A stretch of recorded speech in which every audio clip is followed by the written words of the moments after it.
Hello, everyone. I'm Major Garrett in New York. Welcome to The Takeout. When it comes to voting representation in modern post-Jim Crow America, there are many ways to measure.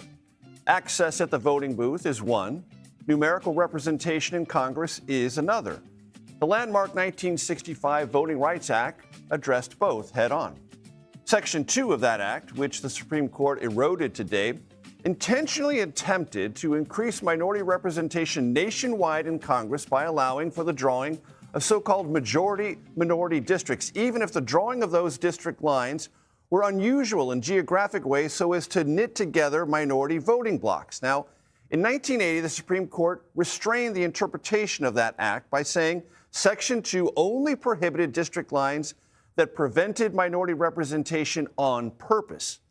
Congress stepped in 1982 to say no, Section 2 barred district lines that had discriminatory effect. It didn't need to be on purpose. If the effect was discriminatory, it could be challenged in court. And that interpretation held for decades until today, when a 6-3 majority on the High Court ruled that the benefit of drawing district lines with the intent of increasing minority representation had to be weighed against other considerations, specifically Equal Protection Clause protections in the Constitution against discrimination suffered in this particular litigation by white voters who sued to block creation of a second congressional district in Louisiana, which, as you can see here, stretches from Shreveport in the northwestern part of the state to Baton Rouge in the southeastern part of the state. With more on this decision, the dissent to it, and the possible political implications, we turn to our chief legal correspondent, Jan Crawford. Jan, walk us through what happened. Well, I mean, Major, I think you've really kind of nailed all of it. I mean, it's going to make it much harder for people to justify these so-called majority-minority districts that, as you said, were designed to increase representation in Congress. The way people had done it was they would argue that we needed this district, under Section 2, that key provision, the crown jewel of the Voting Rights Act.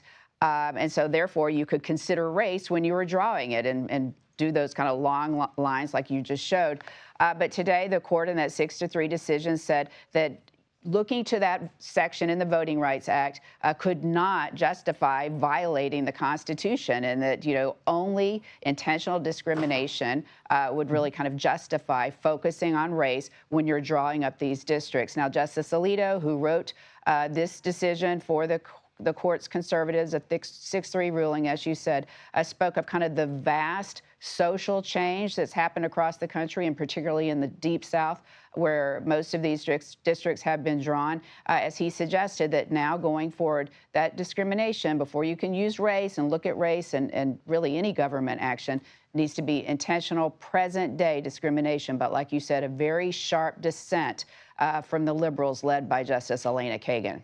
And it's always problematic, Jan, to talk about race and political orientation in a strictly partisan way. But historically, Democrats have benefited from this, and Republicans were essentially glad to see what the Supreme Court did. And it might kick off in some states that haven't had primaries yet an effort to redistrict as a result of this.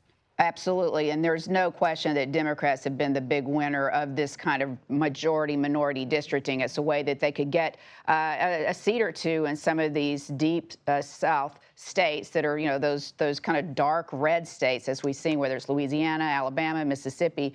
And so right now we've got 60 or so members of Congress who are black. Of those, 12 to 15 are in districts that are majority minority. You may see an effort to reconfigure some of those, but to your point, with those midterms looming, primaries around the corner, early filing dates, it's going to be hard for most of them to do anything in the short term. Louisiana, they've got a little of a head start. They may be able to do it. Alabama, perhaps. But by and large, it'll be kind of difficult. But, Major, this case, we cannot understate.